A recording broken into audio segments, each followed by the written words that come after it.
Semuanya, saat ini kita akan ikuti sholat Jumat, khutbah Jumat terkait kemerdekaan bersama Gurita Dr. Muhaimin SS. Saat ayat ini turun, ada sahabat yang bergembira, bahkan mayoritas pada saat itu bergembira. Karena kenapa? Karena setelah sekian lama, akhirnya umat muslim bisa memperoleh kemenangan. Tapi ternyata di antara sekian banyak sahabat pada saat itu, ada salah seorang sahabat yang bukannya bergembira dengan kemerdekaan, tapi justru bersedih. Siapa itu? Adalah Ibnu Umar, Abdullah bin Umar, anaknya Umar bin Khattab. Saat ditanya, ada apa gerangan? Mengapa engkau justru menangis dengan turunnya surah An-Nasr ini? Seharusnya engkau berbahagia karena kita hari ini sudah memperoleh namanya kemenangan. Apa kata Ibnu Umar? Saya bergembira karena kita bisa memperoleh kemenangan, tapi di sisi lain saya bersedih. Karena kenapa? Karena kalau Islam telah memperoleh kemenangan, Islam telah sempurna ajarannya, maka itu berarti bahwa Nabi Muhammad SAW tidak akan lama lagi meninggalkan kita. Barulah kemudian pada saat itu para sahabat yang awalnya bergembira karena diberikan kemenangan oleh Allah, tapi kemudian setelah mendengarkan penjelasan Ibnu Umar, baru kemudian mereka tersadar dan memilih untuk kemudian bersedih karena tidak lama lagi akan ditinggalkan oleh Nabi kita Muhammad SAW. Terlepas daripada asbabun nuzul, daripada ayat atau surah An-Nasr ini, hal yang paling penting untuk kita ketahui sebagai bangsa Indonesia, khususnya di bulan Agustus ini, karena merupakan bulan istimewa bagi kita umat Islam, khususnya kita bangsa Indonesia secara umum, adalah bahwa Allah Subhanahu wa Ta'ala berpesan setidaknya dua hal kepada Nabi kita Muhammad SAW bersama dengan umat muslim pada saat itu setelah diberikan kemerdekaan. Apa pesan Allah Subhanahu wa Ta'ala kepada Nabi kita Muhammad dan kepada umat muslim pada saat itu? Kata Allah, fasabbih bihamdi rabbika, hendaklah kalian bertasbih. Dengan cara apa? Bihamdi rabbika, dengan cara memuji Tuhan. Kalau demikian, seharusnya kita bangsa Indonesia ini di dalam bulan Agustus yang harusnya banyak kita lakukan adalah apa? Bihamdi rabbika, memuji Tuhan. Tapi sayangnya apa yang dilakukan oleh bangsa kita? Tidak salah jika kemudian kemerdekaan itu diperingati, bahkan bagus. Tapi ketika kemerdekaan itu diperingati dengan cara yang sejatinya tidak sesuai dengan ajaran agama, atau bahkan pada dasarnya sesuai dengan ajaran agama, tapi kemudian menyebabkan kita meninggalkan ajaran agama yang lain, maka pada waktu itu sejatinya kita tidak sedang mengamalkan ajaran agama Islam.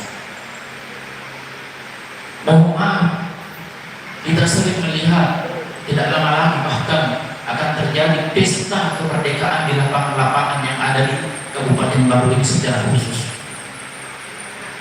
Banyak anak-anak sekolah dikumpulkan untuk melakukan perkemahan, banyak perlombaan, banyak pertandingan. Tapi apa yang terjadi? Ternyata di sisi lain kemerdekaan itu ada kalanya tanpa kita sadari justru menyebabkan kita meninggalkan perintah Allah.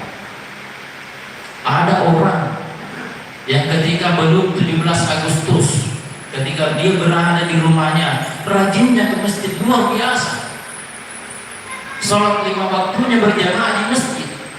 Tapi ketika tiba bulan Agustus, mereka berkemah di lapangan, di tanah lapang. Ternyata orang-orang yang awalnya rajin ke masjid, tapi saat perkemahan dilakukan, mereka melupakan masjid. Padahal Allah Subhanahu wa Ta'ala fasabbih bihamdi rabbika, pujilah Tuhan dengan cara apa? Bihamdi, dengan cara memujinya. Hamidah seakan alhamdulillah, pujian. Kalau demikian, alhamdulillah adalah sejatinya merupakan ucapan syukur kita kepada Allah Subhanahu wa taala. Sedangkan apa kata ulama kita? Cara kita bersyukur adalah dengan cara lisan dan dengan cara perbuatan. Bersyukur dengan membaca alhamdulillahirabbil alamin itu adalah bersyukur dengan lisan. Tapi kemudian bersyukur tidak cukup dengan hanya lisan, melainkan juga dengan perbuatan. Bagaimana caranya? Adalah dengan mengerjakan perintah Allah Subhanahu wa taala. Maka dari itu, seharusnya bulan Agustus ini menjadi momentum bagi kita bangsa Indonesia untuk kemudian meningkatkan syukur kita kepada Allah Subhanahu wa taala, entah itu dengan lisan, terlebih-lebih lagi dengan perbuatan.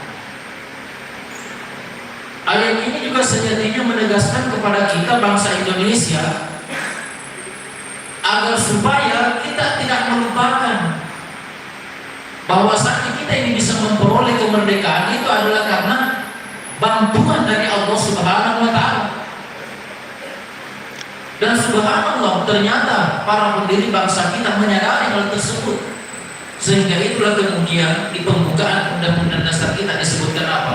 Atas berkat rahmat Allah Subhanahu wa taala, kita ini bisa memperoleh namanya kemerdekaan, itu adalah merupakan berkat rahmat Allah Subhanahu wa taala. Sehingga itulah sebabnya kita diminta untuk senantiasa memperbanyak pujian, bersyukur kepada Allah Subhanahu wa taala. Yang kedua, kata Allah Subhanahu wa taala, selain kita diminta untuk memperbanyak bertasbih, bertahmid kepada Allah ketika memperoleh namanya kemenangan, yang kedua yang diperintahkan oleh Allah Subhanahu wa taala adalah wastaghfirhu, perbanyaklah membaca istighfar. Mengapa kita harus memperbanyak membaca istighfar? Jawabannya adalah tidak menutup kemungkinan ada di antara kita yang terlupa untuk kemudian mensyukuri pemberian Allah berupa kemenangan itu. Tidak menutup kemungkinan ada di antara kita yang setelah mendapat kemerdekaan tiba-tiba dia memahami bahwa ternyata kemerdekaan itu adalah hasil usahanya. Padahal sejatinya kemerdekaan itu merupakan nikmat dari Allah Subhanahu wa taala.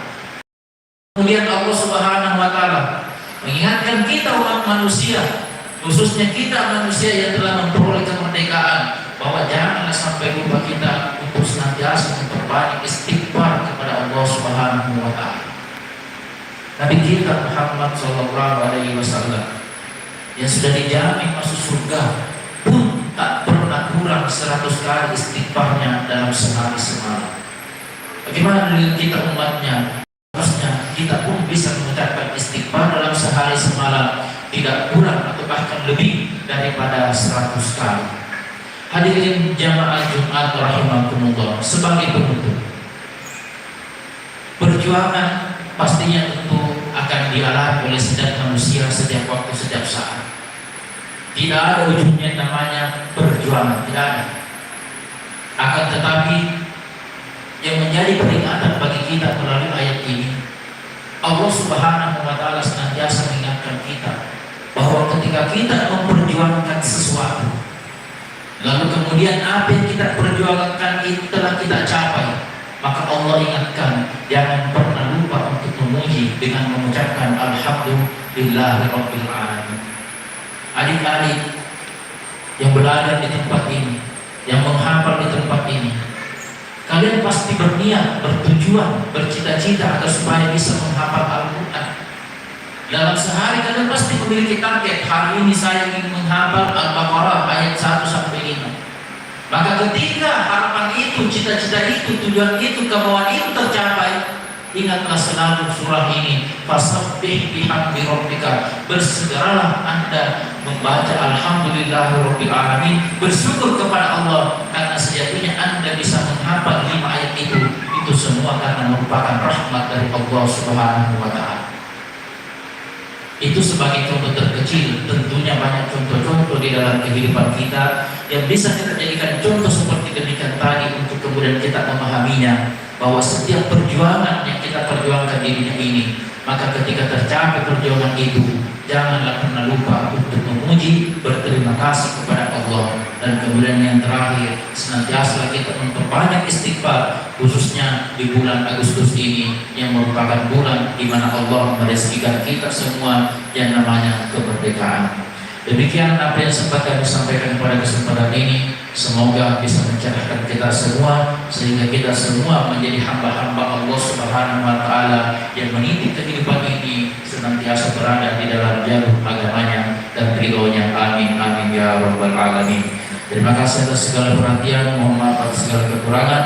Barakallahu li wa lakum bil Qur'anil azim wa nafa'ani wa iyyakum bima fihi minal ayati wal dzikril hakim wa taqabbalallahu minni wa minkum tilawatahu innahu huwas samiul alim.